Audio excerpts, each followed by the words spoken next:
नमस्कार दोस्तों, आप देख रहे हैं विद्या गुरु और इस वीडियो में आपके लिए जुलाई के सेकंड वीक में जो करंट अफेयर्स बने हैं उनको यहाँ पर हम कवर करेंगे। इसमें सभी टॉपिक कवर किए जाएंगे, चाहे वो नेशन हो, इंटरनेशनल हो या कोई अपॉइंटमेंट, अवार्ड या फिर कोई साइंस एंड टेक्नोलॉजी से रिलेटेड या कोई मिसलेनियस क्वेश्चन जो बने हों, उन सभी को यहाँ पर हम कवर करते हुए चलेंगे। अगर आपको ये वीडियो इन्फॉर्मेटिव लगे तो आपसे अनुरोध करूंगा, वीडियो को अपने दोस्तों तक शेयर ज़रूर कीजिएगा और वीडियो को लाइक करके ज़रूर जाइएगा। तो किस टाइप के क्वेश्चन हम अंदर आपसे डिस्कस करेंगे, यहाँ पर थोड़ी सी झलकियाँ देख लेते हैं। जैसे कि अभी यूके के कौन नए प्राइम मिनिस्टर बने हैं, किन किन मंत्रियों को नए शपथ दिलाए गए, उनमें से कौन इंपॉर्टेंट है, सभी की बात होगी। साथ साथ स्टेट गवर्नमेंट कौन सी है जिसने लोकपथ मोबाइल ऐप को लॉन्च किया है और इसका काम क्या है, किस राज्य ने लॉन्च किया, ये सभी बात करेंगे। और यूनियन बजट, आपने सुना होगा कि फरवरी के आसपास यूनियन बजट प्रेजेंट होता है, मतलब सेंट्रल गवर्नमेंट का बजट प्रेजेंट होता है। तो अब ये दोबारा से यूनियन बजट क्यों प्रेजेंट किया जा रहा है? क्योंकि नई सरकार बनी है। इससे पहले इंटरिम बजट, जितने महीने की सरकार रह गई थी 17वीं लोकसभा की, उसके लिए बजट अनाउंस किया गया था।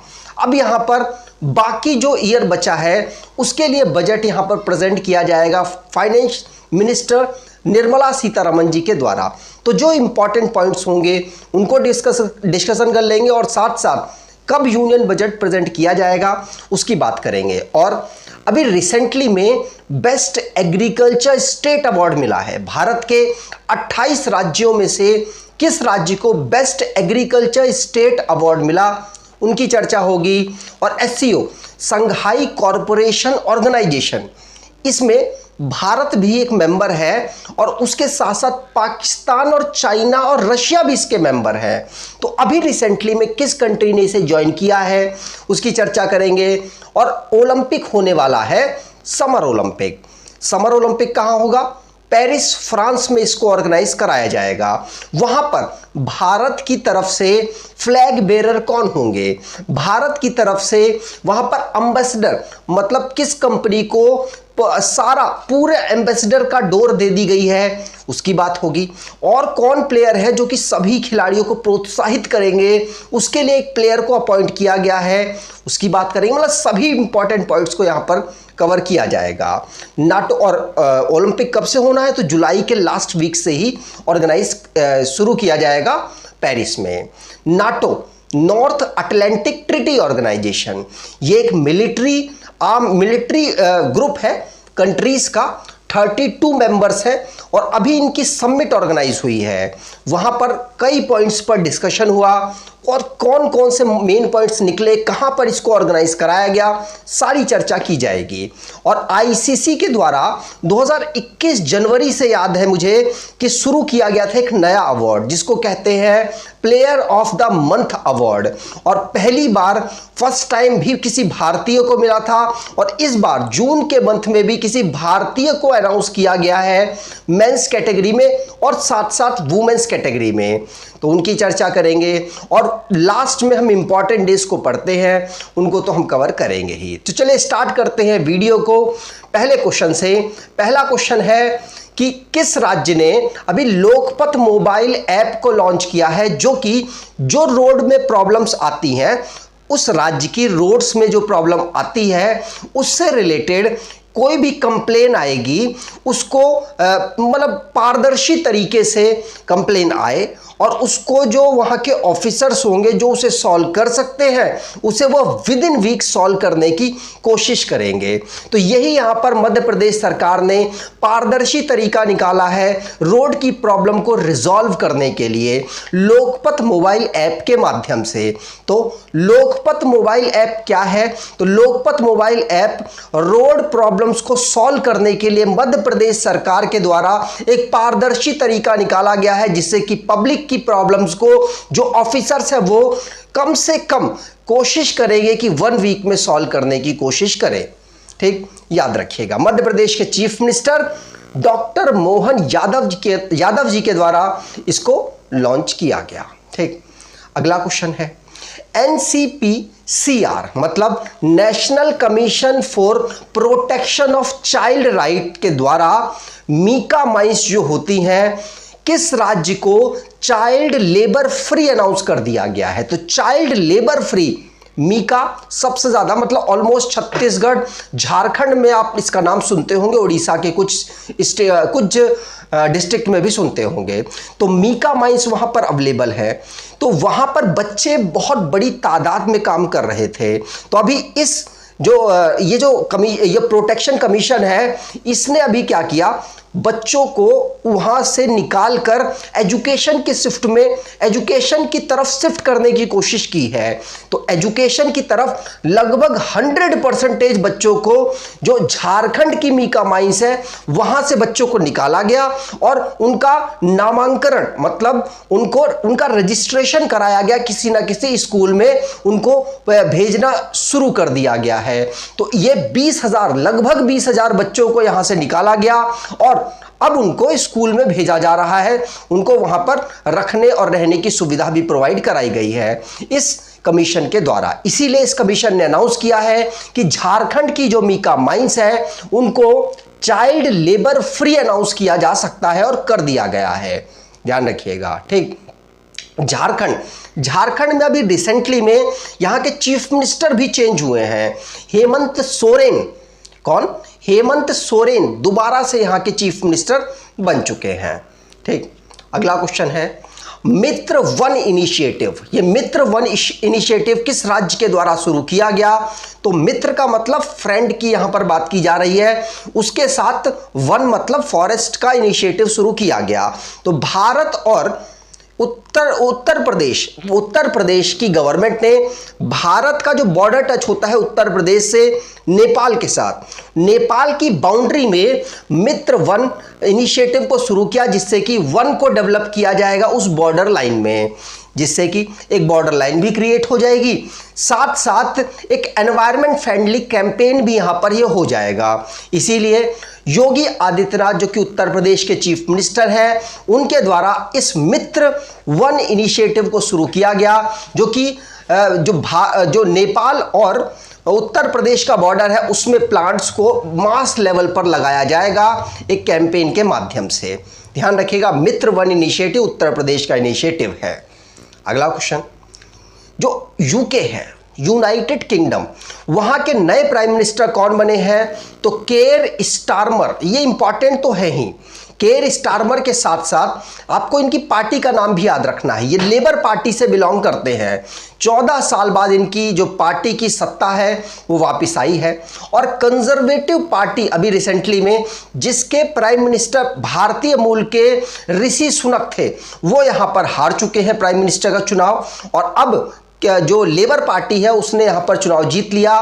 केयर स्टारमर उसके प्राइम मिनिस्टर के रूप में रिप्रेजेंट किए जा रहे थे और वो प्राइम मिनिस्टर बन चुके हैं। इनका अपॉइंटमेंट जो किंग चार्ल्स III है, यूनाइटेड किंगडम के किंग हैं, उनके द्वारा कराया गया, ठीक।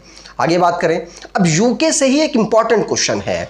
यूके के इतिहास में कभी ऐसा नहीं हुआ कि किसी फीमेल को वहां पर फाइनेंस मिनिस्टर बनाया गया हो और वुमेन फाइनेंस मिनिस्टर बनाया गया हो। तो इसीलिए पहली बार जो केयर स्टारमर है, उनकी लीडिंग में, जो वो प्राइम मिनिस्टर है तो उन्हीं की लीडिंग में फाइनेंस मिनिस्टर किसी वुमेन को बनाया गया है, जिनका नाम राकेल रीव्स है। कौन? राकेल रीव्स यूके की पहली फाइनेंस मिनिस्टर वुमेन बनी है, इसीलिए इंपॉर्टेंट है। नाम इनका भी ध्यान रख सकते हैं, ये कीव्स है। अगला क्वेश्चन, उससे पहले यूके की बात करें तो यूके के जो इस समय पर किंग है वो चार्ल्स III है। लंदन यहाँ की कैपिटल है। पाउंड स्टर्लिन यहाँ की करेंसी है, लैंग्वेज इंग्लिश, और नेबर कंट्री आयरलैंड है। अगला क्वेश्चन, यूनियन बजट 2024-25 का कब प्रेजेंट किया जाएगा? तो देखिए, अभी जो पिछला जो फरवरी में बजट अनाउंस किया गया था वो इंटरिम बजट था। जितनी सरकार महीने की बची थी, जितने महीने की सरकार बची थी, उतने महीने के लिए बजट को अनाउंस किया गया, बजट को प्रेजेंट किया गया भारत की उस समय पर फाइनेंस मिनिस्टर निर्मला सीतारमण जी के द्वारा। अब सरकार दोबारा बन गई, 18वीं लोकसभा दोबारा स्टार्ट हुई है, सेम सरकार है, बीजेपी की सरकार है, एनडीए पार्टी की सरकार है। उसमें जो यहाँ की फाइनेंस मिनिस्टर है वो निर्मला सीतारमण जी हैं, और निर्मला सीतारमण जी ऐसी पहली पर्सन बनी है जो कि लगातार 7वीं बार 7 टाइम बजट को प्रेजेंट करेंगी। इसीलिए इनके नाम ये रिकॉर्ड भी बन गया। और ये प्रेजेंट कब करेंगी? 23 जुलाई को। कब? 23 जुलाई को ये प्रेजेंट करेंगी, जो इस बार का, इस साल का जो 2024-25 फाइनेंशियल ईयर का बजट है उसको। तो ध्यान रखिएगा, अब बजट कब प्रेजेंट किया जाएगा? वो प्रेजेंट किया जाएगा 23 जुलाई को। और ये पहली पर्सन बनी है जिन्होंने 7 बार लगातार फाइनेंस मिनिस्टर के रूप में बजट को प्रेजेंट किया है। ठीक, आगे बात करें। अगला question, best agriculture state award 2024 का 15वें एग्रीकल्चर लीडरशिप अवार्ड कमेटी के द्वारा महाराष्ट्र को दिया गया। महाराष्ट्र का जो काम था, उनका जो इरिगेशन प्रोजेक्ट था, उन्होंने जो नैनो टेक्नोलॉजी फर्टिलाइजर डिस्ट्रीब्यूशन में जो काम किया, और साथ साथ जो बैम्बू मिशन है, बैम्बू को अलग अलग जगह पर लार्जेस्ट स्केल में लगाने वाला जो इनिशिएटिव था, इन सभी पॉलिसीज को देखते हुए एग्रीकल्चर में काफ़ी बेहतर काम किया है महाराष्ट्र की सरकार ने। इसीलिए महाराष्ट्र को बेस्ट एग्रीकल्चर स्टेट अवार्ड 2024 का 15वीं एग्रीकल्चर लीडरशिप अवार्ड कमेटी के द्वारा ऑनर किया गया है। ध्यान रखिएगा, इंपॉर्टेंट क्वेश्चन है। महाराष्ट्र के चीफ मिनिस्टर हैं, उनके द्वारा इस अवार्ड को रिसीव किया गया।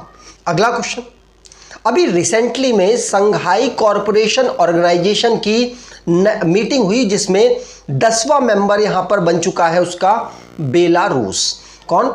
एससीओ, जिसके मेंबर भारत, पाकिस्तान, चाइना तीनों हैं। और इसके अब नए मेंबर कौन बने हैं?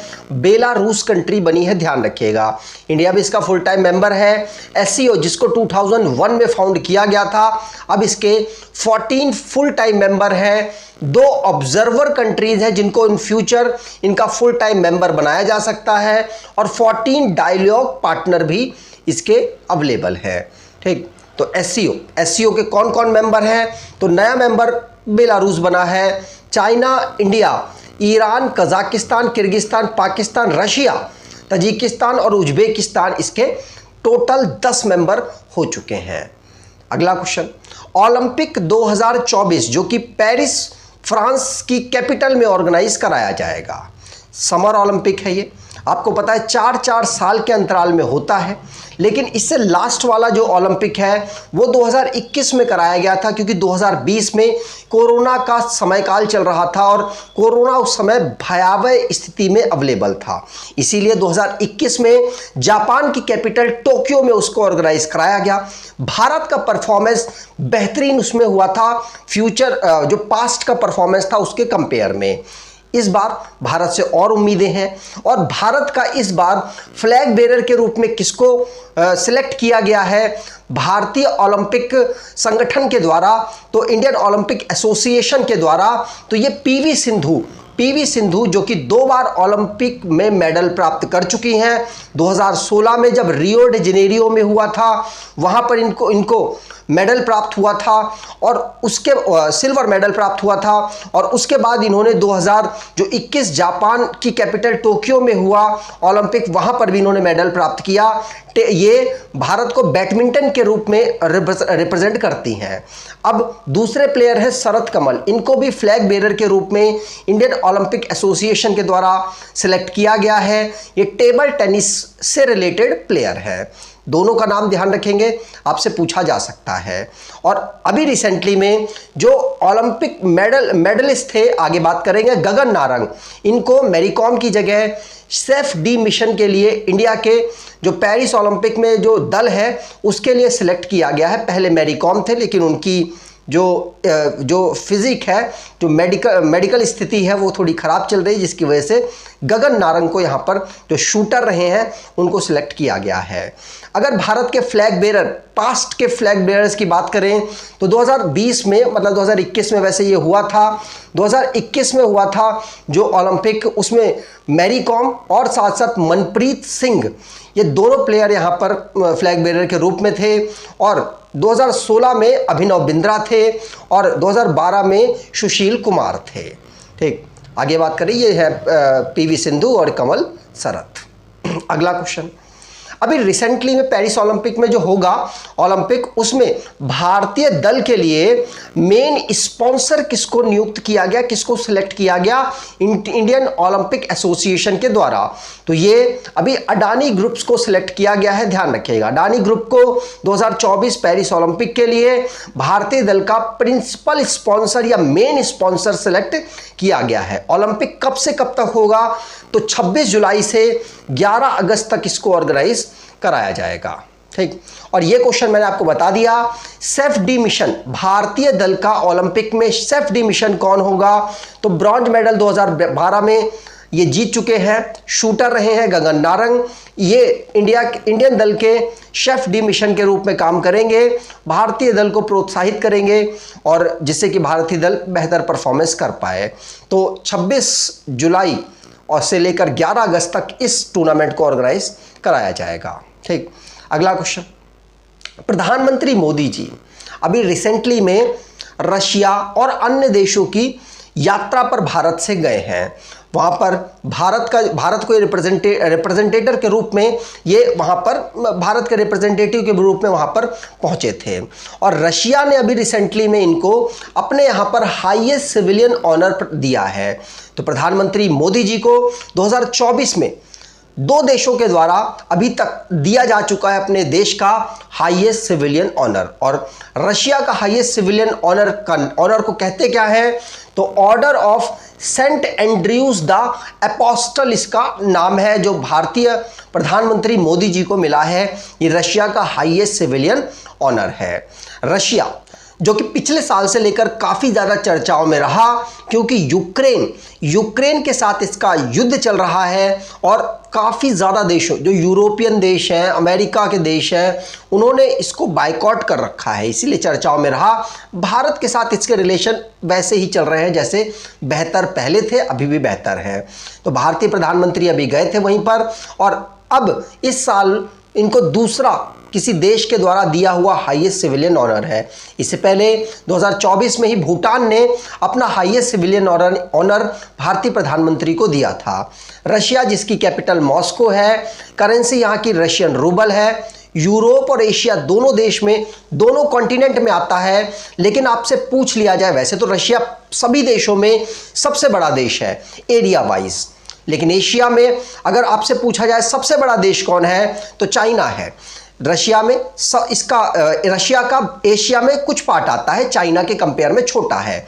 लेकिन अगर यूरोप में आपसे पूछ लिया जाए सबसे बड़ा देश कौन है तो रशिया, वहां पर आप आंसर लगाएंगे। और रशियन इसकी ऑफिशियल लैंग्वेज है। व्लादिमीर पुतिन यहाँ के प्रेसिडेंट हैं। ये है व्लादिमीर पुतिन। अगला क्वेश्चन, उससे पहले आप यहां पर देख पाएंगे कि भारतीय प्रधानमंत्री को हाईएस्ट सिविलियन ऑनर किन किन देशों के द्वारा दिया गया। तो जैसे रशिया ने अभी दे दिया, 2024 मार्च में भूटान ने दिया था। 2023 की बात करें तो फ्रांस ने, इजिप्ट ने, पपुआ न्यू गिनी, फिजी और पलाऊ ने अपने देश का हाईएस्ट ऑनर भारतीय प्रधानमंत्री को दिया था। अगला क्वेश्चन, भारत और रशिया, अभी भारत के प्रधानमंत्री रशिया गए हैं तो वहां पर कई बायलेटरल ट्रेड एग्रीमेंट साइन हुए हैं। तो अभी भारत और रशिया के बीच में एक ट्रेड एग्रीमेंट साइन हुआ है कि दोनों देश कोलैब करके कोशिश करेंगे कि जो बायलेटरल ट्रेड है उसको $100 बिलियन का बनाना है। ध्यान रखिएगा 2030 तक ये टारगेट रखा गया है कि भारत और रशिया के बीच में जो ट्रेड है उसको $100 बिलियन का बनाना है। ठीक, आगे बात करें।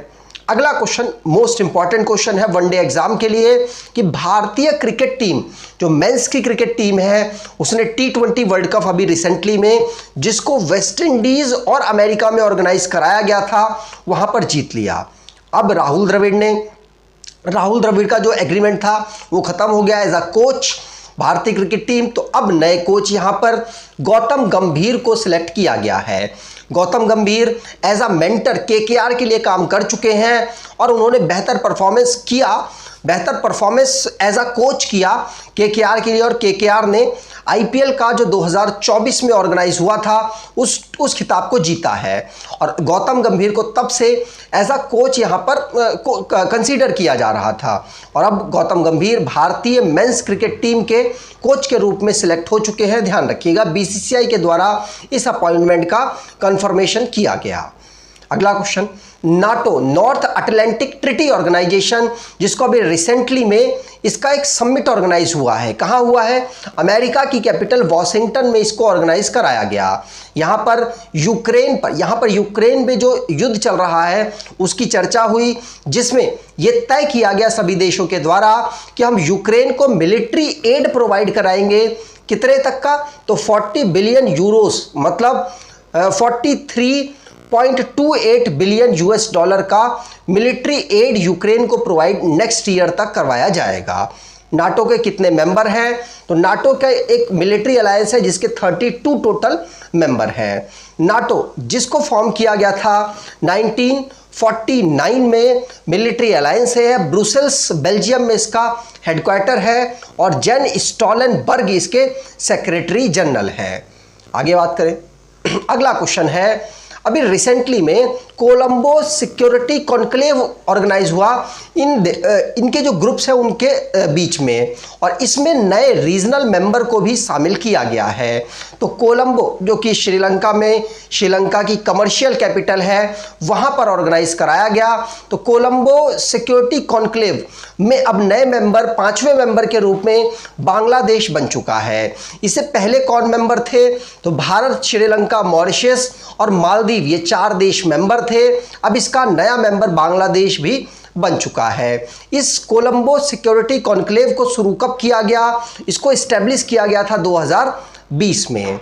बांग्लादेश नया मेंबर बना है, तो इसकी कैपिटल है ढाका। बंगाली यहाँ की लैंग्वेज है, करेंसी यहाँ की बांग्लादेशी टका है। मोहम्मद शहाबुद्दीन यहाँ के प्रेसिडेंट हैं, प्राइम मिनिस्टर शेख हसीना है। अगला क्वेश्चन, अभी किस कंट्री की आर्मी ने बिरलेस्टिक 2024 नाम की जॉइंट मिलिट्री एक्सरसाइज ऑर्गेनाइज की और इसमें पार्टिसिपेट भी किया। वैसे ये एक्सरसाइज कजाकिस्तान में ऑर्गेनाइज कराई गई। इसमें अजरबैजान की जो आर्मी है उसने पार्टिसिपेट किया। साथ साथ सेंट्रल एशियन जो कंट्रीज हैं उनमें भी कई देशों ने इस एक्सरसाइज में पार्टिसिपेट किया है। इसका मेन मकसद कॉपरेशन और जो प्रॉब्लम जब आए तो उसके लिए रेडी रहने के लिए इस एक्सरसाइज को ऑर्गेनाइज कराया गया। ये सेंट्रल एशियन देशों के बीच में मिलकर ये एक्सरसाइज हुई है, जिसमें अजरबैजान और कजाकिस्तान की आर्मी ने इसको ऑर्गेनाइज कराया है। ठीक, आगे बात करें। अगला question, 10th BRICS parliamentary forum, जिसको रशिया के एक जगह सेंट पीटर्सबर्ग में ऑर्गेनाइज कराया जाएगा। ब्रिक्स वैसे तो इसके नाम के अकॉर्डिंग 5 मेंबर हैं, Brazil, Russia, India, China, south Africa, लेकिन अभी रिसेंटली में और भी मेंबर जुड़े हैं। तो और मेंबरों की भी बात करेंगे, सभी ने इसमें पार्टिसिपेट किया। लेकिन जो भारत को इस फोरम में किसने लीड किया? तो इस समय पर भारत के लोकसभा के स्पीकर ओम बिरला हैं। उनके द्वारा जो पार्लियामेंट्री फोरम है वहां पर ब्रिक्स की पार्लियामेंट्री फोरम में लीड किया गया। अब यहां पर जब बात करेंगे और दूसरे मेंबर्स की ब्रिक्स की, तो इजिप्ट, इथोपिया, ईरान और यूनाइटेड अरब इसके नए मेंबर बन चुके हैं। लेकिन नाम के अकॉर्डिंग आप देख पाएंगे कि ब्राज़ील, रशिया, इंडिया, चाइना और साउथ अफ्रीका है। इससे पहले ये ब्रिक था। 2006 में अगर बात करें तो ब्रिक का फॉर्मेशन हुआ था, लेकिन 2009 में इसमें एस जुड़ गया, मतलब साउथ अफ्रीका जुड़ गया, इसीलिए इसका फॉर्मेशन ब्रिक्स के रूप में 2009 में हुआ। इसको फाउंड किया गया था रशिया के द्वारा। आगे बात करें। अगला question, technology development fund scheme किसके द्वारा अभी लॉन्च की गई? तो टेक्नोलॉजी डेवलपमेंट फंड स्कीम ये 7 नए प्राइवेट सेक्टर के प्रोजेक्ट्स हैं, उनको हेल्प करने के लिए डीआरडीओ जो मिनिस्ट्री ऑफ डिफेंस के अंतर्गत आती है उसके द्वारा इस इनिशिएटिव को लॉन्च किया गया, शुरू किया गया। जिससे कि भारत टेक्नोलॉजी के मामले में सेल्फ रिलायंट हो सके, मेक इन इंडिया जो इनिशिएटिव हो उसको प्रमोट किया जा सके। इसमें जो एमएसएमईज हैं और स्टार्टअप्स हैं उनको 90% तक फंडिंग, 50 करोड़ तक लगभग फंडिंग डीआरडीओ के या मिनिस्ट्री ऑफ हमारी डिफेंस है उसके द्वारा दिया जाएगा, जिससे कि टेक्नोलॉजी रिलायबल हो सके भारत।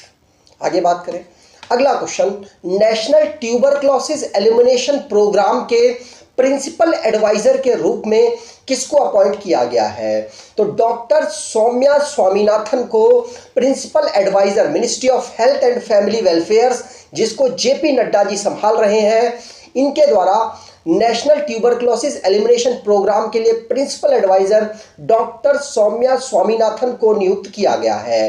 डॉक्टर सौम्या स्वामीनाथन की बात करें तो फॉर्मर चीफ साइंटिस्ट WHO में, और इससे पहले वो DG के रूप में Indian council of medical research में काम कर चुकी हैं।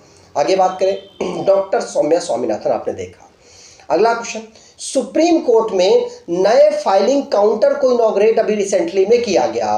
तो नए फाइलिंग जो काउंटर है इसका इनॉग्रेशन इस समय पर chief justice of India DY Chandrachud ji के द्वारा की गई।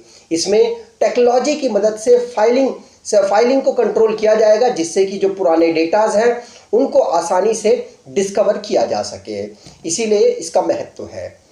अगला क्वेश्चन, अभी रिसेंटली में फ्रांस ने हाईएस्ट सिविलियन ऑनर अपने देश का दिया है किसी भारतीय को। क्यों दिया है? क्योंकि भारत और फ्रांस के बीच में उस पर्सन ने जो रिलेशनशिप है वो बेहतर करने की कोशिश की है बाय अपने बिजनेस। तो इसीलिए जो HCL टेक्नोलॉजी के चेयरपर्सन है रोशनी नादर मल्होत्रा, उनको भारत और फ्रांस के रिलेशनशिप को बेहतर करने में मदद करने के लिए फ्रांस का हाईएस्ट सिविलियन ऑनर अभी रिसेंटली में दिया गया, जिसको Knight of the Legion of Honour कहते हैं।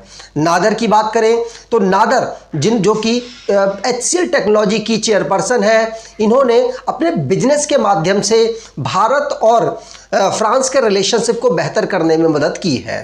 फ्रांस की बात करें तो यूरोपियन ये कंट्री है, फ्रांस की कैपिटल है पेरिस, प्रेसिडेंट यहाँ के इमैनुअल मैक्रोन है, प्राइम मिनिस्टर गैब्रियल अटल हैं। अगला क्वेश्चन, ICC के द्वारा 2021 से जनवरी 2021 से player of the month award दिया जा रहा है। तो ICC के द्वारा player of the month award June 2024 में किसको दिया गया? तो जून 2024 में जसप्रीत बुमराह जो भारतीय टीम के गेंदबाज हैं, इन्होंने T20 वर्ल्ड कप में बेहतरीन परफॉर्मेंस किया और बॉलिंग में T20 जैसे फॉर्मेट में लगभग 5 या 4 की इकोनॉमी से, इसी के बीच में इकोनॉमी से बॉलिंग की, और जो कि लगभग इम्पॉसिबल सा होता है T20 फॉर्मेट में। इन्होंने बहुत बेहतरीन बॉलिंग की और भारत ने T20 वर्ल्ड कप को जीत लिया। इसीलिए जसप्रीत बुमराह को ICC के द्वारा प्लेयर ऑफ द मंथ जून के लिए सिलेक्ट किया गया। लेकिन अगर वुमेन्स कैटेगरी में बात करें तो स्मृति मंदाना जो कि वाइस कैप्टन भी है वुमेन टीम की, इनको वुमेन्स कैटेगरी में player of the month award ICC के द्वारा दिया गया है। ठीक, आगे बात करें। अगला क्वेश्चन, 2024 में Asian billiards championship Riyadh Saudi Arabia में ऑर्गेनाइज हुई, जिसमें भारत के प्लेयर पंकज आडवाणी जो कि बेहतरीन प्लेयर है बिलियर्ड्स के, उनको ध्रुव सितवाल ने यहां पर हरा दिया। इसीलिए चर्चाओं में रहेंगे, ध्यान रखिएगा। पंकज आडवाणी भारत के बेहतरीन बिलियर्ड्स के खिलाड़ी हैं। ध्रुव सितवाल इस बार इनको हराने में कामयाब रहे, इन्होंने हरा दिया और एशियन बिलियर्ड्स चैंपियनशिप को जीत लिया। ध्यान रखिएगा। अब यहाँ पर जो पंकज आडवाणी है ये इंपॉर्टेंट है। पंकज आडवाणी की बात करें तो अर्जुन अवार्ड इनको 2005 में, राजीव गांधी खेल रत्न अवार्ड इनको 2006 में, पद्मश्री इनको 2009 में, 2018 में इनको पद्म भूषण और मेजर ध्यानचंद्र खेल रत्न अवार्ड इनको 2021 में मिला है। अगला question, Tata power solar system limited के द्वारा घर घर सोलर इनिशिएटिव उत्तर प्रदेश में शुरू किया गया है।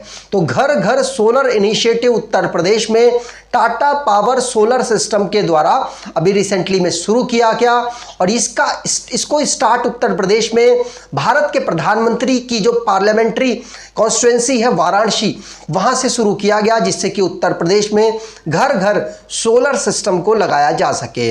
इसीलिए टाटा पावर सोलर सिस्टम ने इसको उत्तर प्रदेश से शुरू किया है।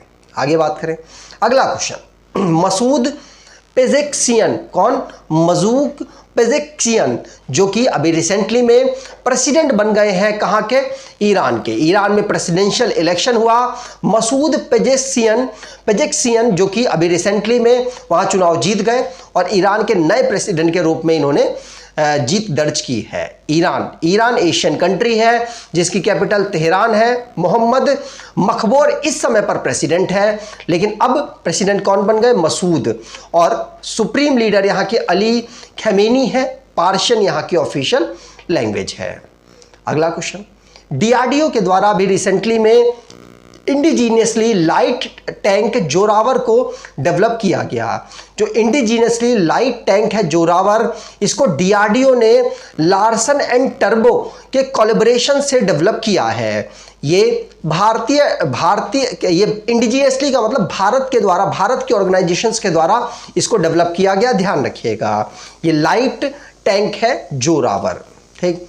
अब डीआरडीओ जिसको 1958 में फाउंड किया गया, नई दिल्ली में इसका हेडक्वार्टर है। समीर वी कामत इसके चेयरमैन है।